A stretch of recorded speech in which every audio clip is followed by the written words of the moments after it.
Dímelo, mi gente, ¿cómo estás? Ignore that noise in the background. Literally timed it perfectly right when I started it, even though I stopped it. So, what else do I usually say? Oh yeah, I might not say this again. Cultural appropriation. At this point, that's practically the intro. That's practically part of the intro.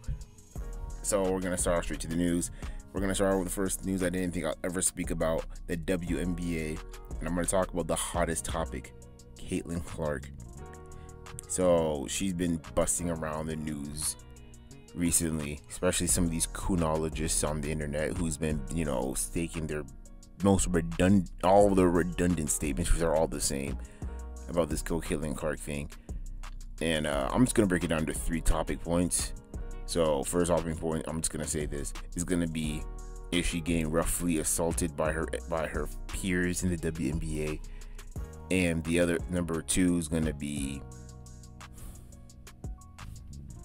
what is number 2? Oh wait, I know number 2 is. Is she bringing views to the WNBA? And number 3, another talking point, is it a race thing? So I'm gonna start with number 1. Is she getting roughly fouled? No, she is not getting roughly fouled. Not at all. Far from it. Actually, they're playing solid defense on her. And I hate these narratives like, you guys are assaulting her, you're pushing her. I'm sorry for that, but not really.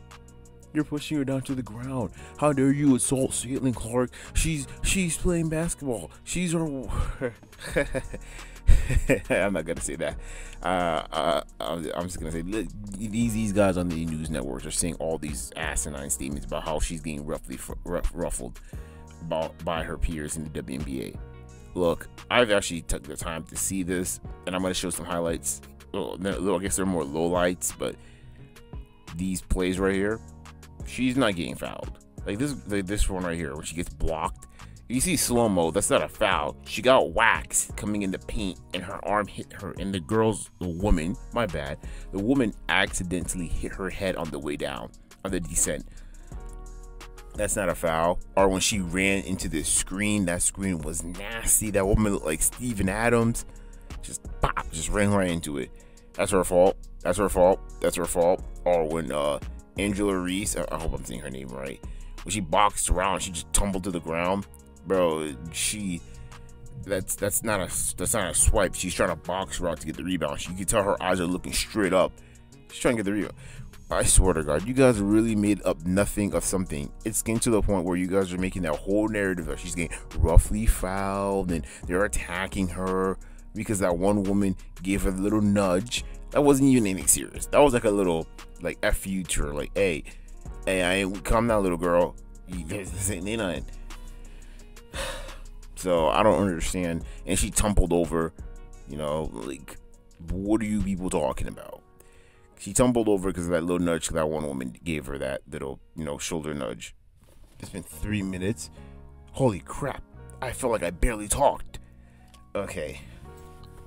And then I was also another asinine statement that another thing that I hated was because that one woman got in so much trouble because of that. They're like, she attacked her. I was like, if you take the time and you watch that whole play, that wasn't anything that serious. That was kind of like a little shoulder tap, like not shoulder, like a little elbow nudge, hey, I ain't weak here. I mean, they do that all the time in the WNBA and in the NBA.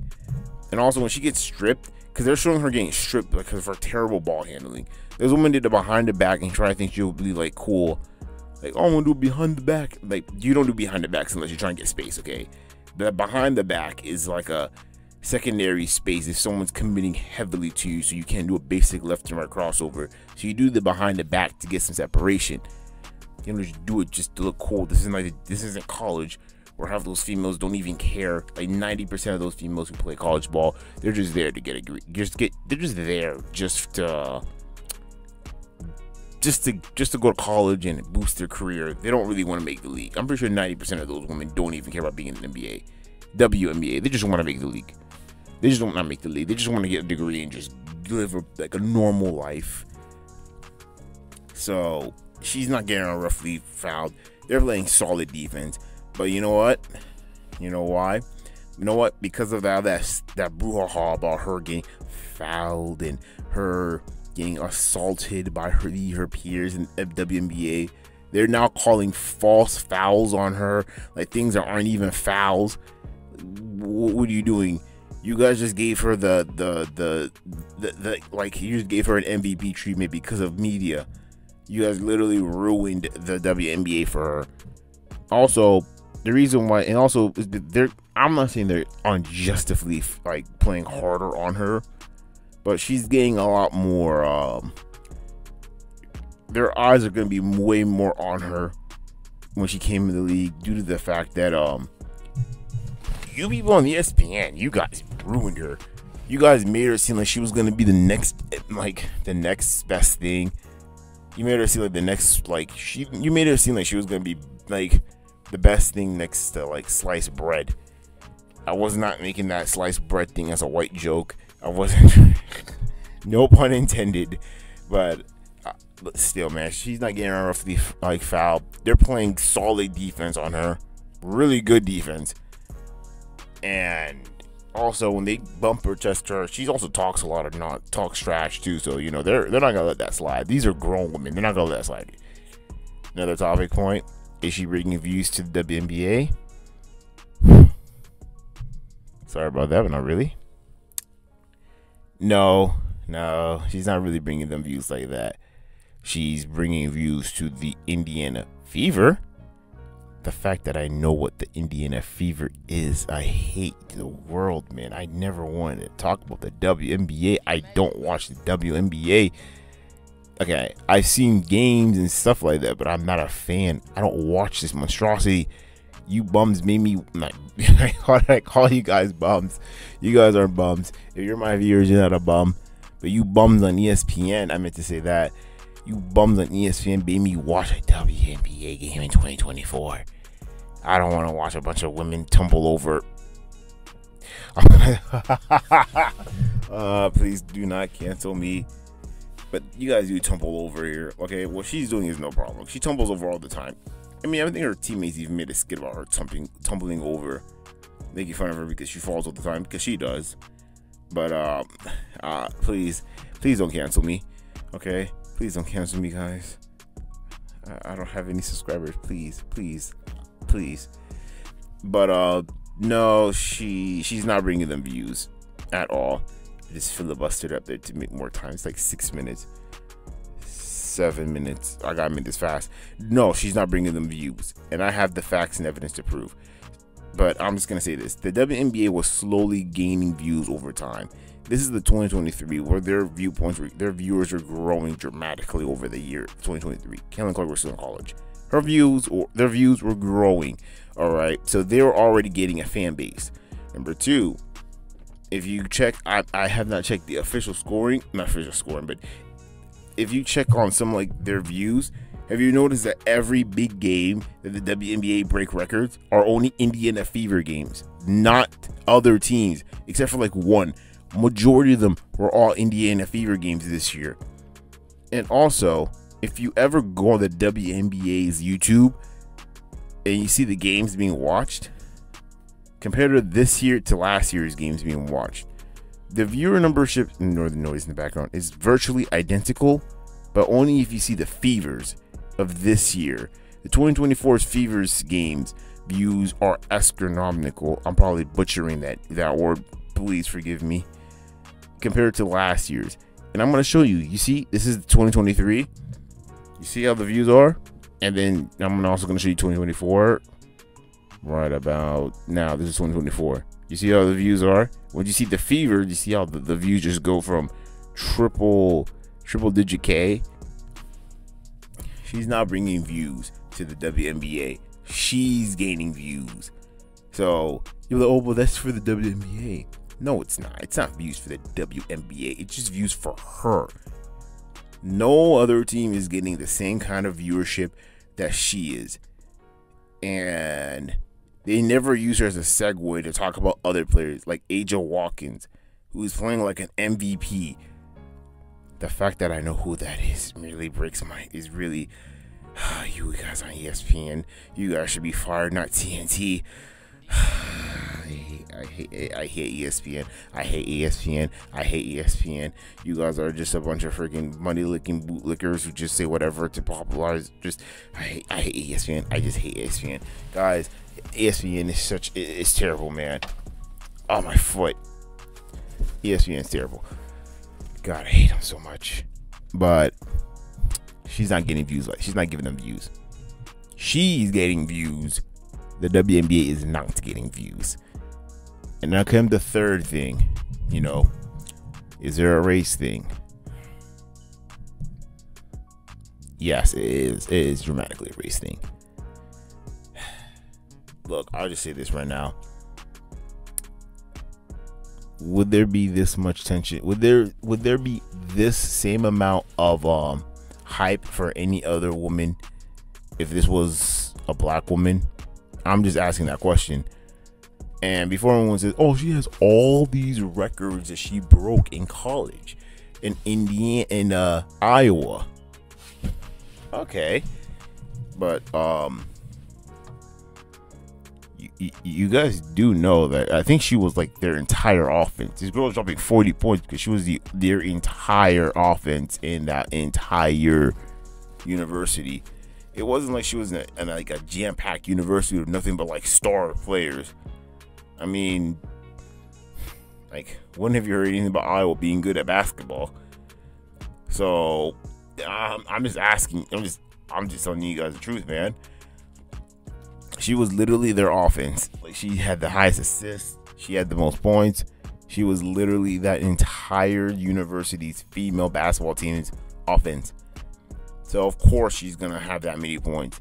But I'm telling you, if you put her on a team stacked with other great female players on her basketball team, she would not have been dropping that many points. Those points would have been cut in half. She's not that kind of woman. She just shoots threes. And it's okay. They didn't really care. And she has no rings. Because I know you guys love, because you people on the internet always say rings matter. Okay, she has no rings. So, how do you place her? She's just a stat patter. You might just call her a stat patter. But yeah, it is a race thing. Look, I'll say it's a race thing is because, like, Angela Watkins is having an all-star career, but you guys are not even. When you guys do mention her name, you guys don't care. You just want to see, your white, your queen, your ivory skinned colored queen shoot threes. And you know what? That's okay. You know what? It's just life. Okay. Race plays a matter in society, especially in every. Look, colorism is a real thing around the whole world. All right. I'm just gonna say that. Look it up yourself. This is not about colorism, but it is a true thing. Just like lookism is a big thing, colorism is also a big part of the world too. So I'm also gonna put this other statement about how it's a white woman. I'm gonna compare it to like Jeremy Lin. Remember when you guys are hyping up Jeremy Lin? May I remember Linsanity? And I remember, I think a player said that, there are trillions of other black players. Not trillions. There's not a trillion black players playing in the NBA. That's impossible. But there are hundreds of NBA players who have the same upbringing and have the same, breakout year. And the NBA just kind of scoffs at him, like, oh, good job. Get a good little pat on the back. And then everyone, but because Jeremy Lin's Asian, he just blew up and it was a sensation. So I'm not saying she's like Jeremy Lin. I'm just saying, whenever someone from another ethnicity does great in the sport of basketball, we tend to hype them up on the greater scale than they actually are. But unlike Jeremy Lin, Killen, sorry about those in the background, she doesn't have the refs aren't gonna back her anymore. The refs aren't gonna, the refs are backing her. Unlike Jeremy Lin, sorry about that. Jeremy Lin, the refs were not backing him after that South Beach performance. After that South Beach performance, the refs ain't on his side no more. They just said, nah, we done with insanity. But yeah, it is a race thing. Look, don't be like, oh, she's not even that fine. Okay, the fact that you guys even said that just tells me that you guys are checking her. Yeah, for those who made those comments, you guys were checking her like that. Like, you didn't even care about the sport. y'all were checking her. You're checking her like that, all right? You're trying to give an excuse why, you know. I mean, she like you guys are trying to find an excuse. You guys are probably in your head like, I mean, she alright. I mean, she alright. I'll watch her shoot threes. Like you guys are literally trying to find. You guys aren't even paying it. Matter of fact, I take it back. You just saw the accolades and her shoot a couple threes, and you just automatically are going to be on her side. You guys really do not care about the WNBA. Matter of fact, this Killen Clark thing just exposed the fact that you guys really don't care or watch basketball or WNBA at all, because everything I'm just saying here, how I told you that they're gaining viewership. A lot of last year was like the whole league was growing last year, and no one even noticed or talked about it. But this year, because Killen Clark's there, you're only noticing the big bump when it's a Killen Clark game. What does that tell you about who actually watches it? Because this whole Killen Clark thing just outed out that ESPN doesn't watch basketball, nor doesn't care about basketball. And also, Jimmy Butler, please don't leave. Stay at the Heat. Oh my God, the Celtics won. This was supposed to be our year. Okay, let's get back on topic. If Jimmy Butler didn't get injured, we would have won the championship this year. These guys are bombs. Sorry. I'm gonna get back on topic. I'm talking about Killen Clark. I'm already 16 minutes in. Gee willikers. All right, what an tarnation. I didn't know it was gonna be that long. So yeah, it's a race thing. And you didn't even explain the race part. Yes, I did. You guys are only checking her because she's white. She's a white woman playing basketball, which is predominantly a black league, which you guys don't care about black people, especially black women in society. So because you see a white woman who coming in with a college stat, thinking she's gonna come in here and do the exact same thing, which is funny because you guys don't even watch the WNBA. You're only paying attention to her, not the league as a whole. Because if you would have watched the league as a whole, you would know that this league is full of these women are killers. They're playing and they play hard. And the whole fact that you guys are just hyping up because she's a white woman. Let's talk about the Olympic team. And you're like, why isn't Killen Clark on the team? That team has been undefeated and won 9 gold medals for 9 straight years. They don't need her. She's irrelevant. She's first thing first, that woman is weak as hell. She only shoots threes and the refs are helping her. She's not going to be beneficial to anybody. She's just going to be a bench warmer. And those bench warmers are better than her. She's not. You guys are really, because a white woman shoots threes and you guys are all hyped up. Get out of my face. You guys don't watch basketball. You don't watch the WNBA. Why would you care, bro? It's not because they're lesbians. I mean, that plays a factor, yeah. But let's be real here. It's a league full of black women, and you guys don't care about black women at all. Okay, we're done. We're done with this whole Killen Clark thing. So, A, she's not getting assaulted. B, she's not bringing that many views to WNBA. She's only bringing views to the Fevers. And C, it is a race thing. We're done with this Killen Clark thing. She's gonna be an average, solid 3rd option, maybe 2nd option on the team. She's gonna be a solid 16, 17 point player a game. Once the hype of her dies down, we're gonna see where she's at. And she is also physically weak. She needs to hit the weight room. You guys made me talk about the WNBA. Oh God, the you people, and also you coonologists. No, okay, I can't call you a coonologist. I'm about to get a lot of hate. I'm just gonna say some of you people on YouTube who are like, man, Killen Clark is doing great for your sport, helping her out. Why are you guys so petty? You guys don't watch basketball. You don't even watch WNBA. Shut up. Just shut up. You guys have all your opinions. Let me tell you something about the world. Nobody cares about your opinions. So shut up. I'm just here to state facts. But nobody cares about your opinions. Okay? Your opinions are not based on any truth. It's just what you think. But not me. I ain't saying no opinions. I've stated nothing but facts. So, yeah. I'm sorry. This is actually a lot better. That was like 19 minutes. Dramatically shorter than my other video. My other one, that took me almost 30 minutes to say. And I think I did that in 20. and I'm gonna have facts and evidence to support my claim. And also, I'm just gonna say, you guys can also watch Shannon Sharp. He actually brought a WNBA expert who knows a lot about the WNBA, and they broke that down better than I could have. So they kind of explained the situation better. I'm gonna put the link in the description below. You guys should watch that video. Shout out for Shannon Sharp for keeping integrity in line. You know, something that does the ESPN doesn't, which I think he's not gonna stay with them for long. They're gonna probably fire him because Shannon has a thing called integrity, which they're probably gonna fire him for that, because like, how dare you have integrity, Shannon Sharp? You're not supposed to have that here. Look at Stephen A. Smith. But let's move on. Man, oh man, I wanted to talk about something else.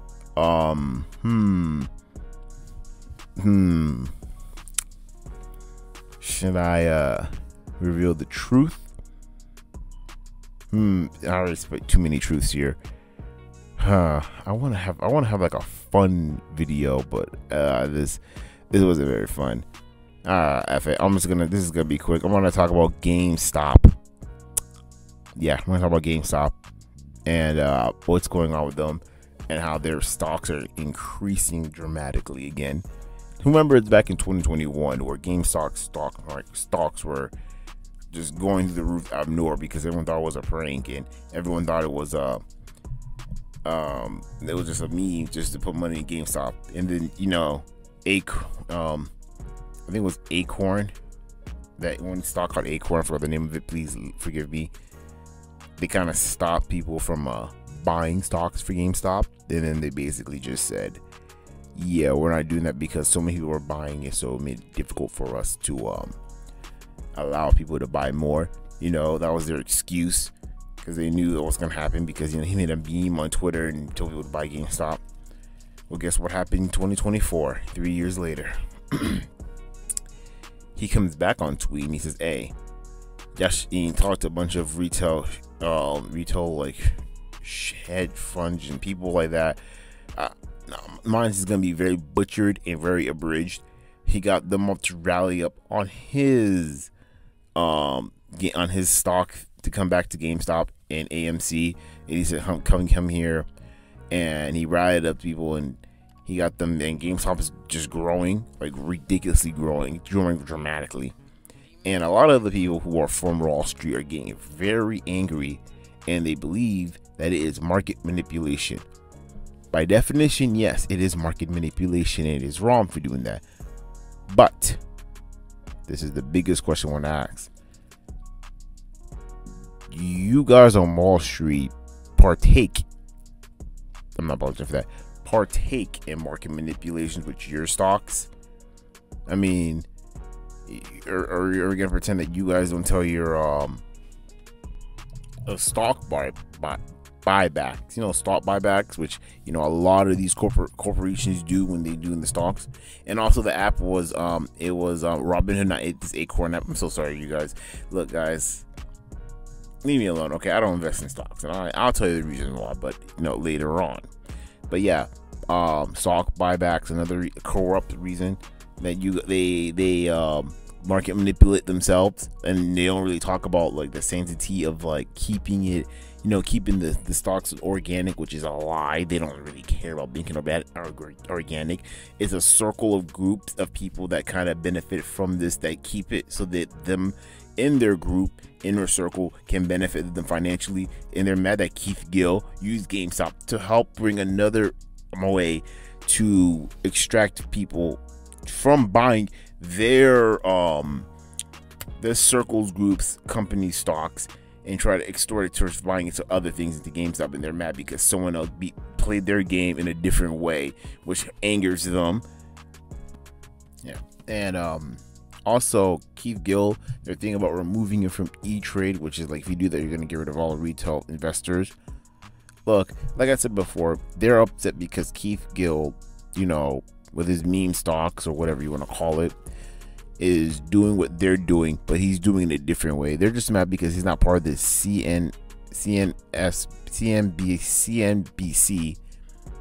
and they're getting very angry because that he's doing it outside from their way. And it's like, oh, you're not in our circle group, and you're not in the our group, so you're gonna get ostracized and considered illegal, not knowing that they've been doing it too. Like they tell their hedge funds managers who pump their like idiotic stats on Twitter to tell people to go buy their stuff. And then you got, so you know, it is asinine. They're just mad that someone outside of their little group, their Illuminati group, and the stocks are mad that someone did it the other way, and now they're upset and they're mad, and they're saying, oh man, that's markets manipulation. Look, like, you know, their old boy, what's his face, Bill Ackman, who goes on there spraying terror, and you know that he freaking friend money and funds to, like, not knowing that, you know, when he was spraying terror, saying this is bad, and then out of nowhere, like, I'm not very familiar with the whole story, so please don't quote me on this.